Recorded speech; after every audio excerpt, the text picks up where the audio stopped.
উইমজিক্যাল তো বটেই, তা না হলে এই শীতকালে মাঝে মধ্যেই দেখবেন হাওড়া স্টেশন পৌঁছে গেছি।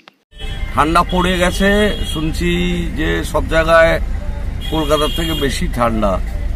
তো চলুন পুরুলিয়া আর রাঁচি ঘুরে আসি। যাব ট্রেনে, থাকবো সস্তায়, সস্তা সুন্দর টিকাও এবং আনন্দ। চলুন তাহলে।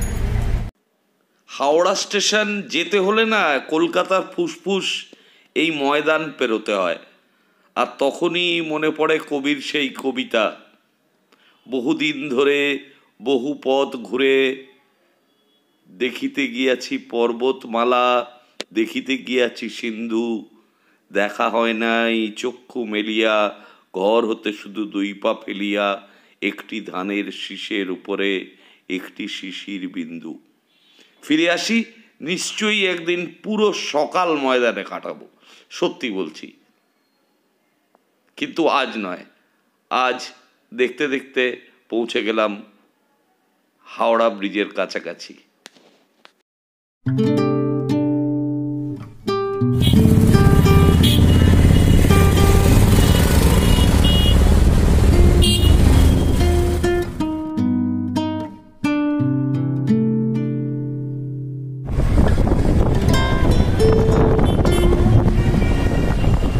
একটা দরকারি কথা বলে রাখি, যাত্রী সাথী বলে একটা অ্যাপ আছে, সেই অ্যাপে ট্যাক্সি ফেয়ার কিন্তু ওলা উবেরের চেয়ে কম।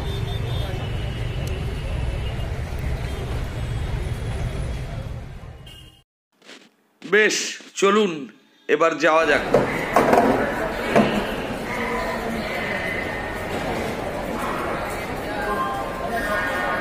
গন্তব্য পুরুলিয়া, ট্রেন দিয়ে দিয়েছে। চলুন প্ল্যাটফর্মে যাই, গিয়ে একটু সেটেল করে নিই। বয়স হয়েছে তো, সব কিছুর সময় লাগে।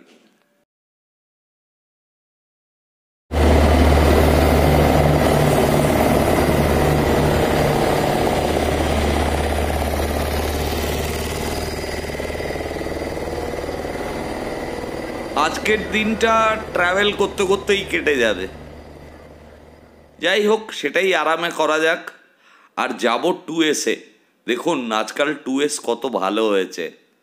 বলেছিলাম না, সস্তা সুন্দর টিকাও। অন ডট ট্রেন ছেড়ে দিল, আর দেখতে দেখতেই বাবা কি স্পিড! সন্ধ্যের মধ্যেই পৌঁছে গেলাম পুরুলিয়া। হোটেলে ঢুকে গেছি। কাল আপনাদের নিয়ে যাব অযোধ্যা পাহাড়ে। রুমটা খারাপ না, বরং বলবো বেশ ভালোই। ট্যারিফ কত জানেন? 800 টাকা। আবার মনে করিয়ে দিই, মাসে যদি একবার করে বেরোতে হয় তাহলে সস্তা সুন্দর টিকাওই তো চাই। আমার উইন্টার উইমজি পর্বগুলোর সঙ্গে থাকুন, অনেক মজা হবে। কালকে দেখা হচ্ছে।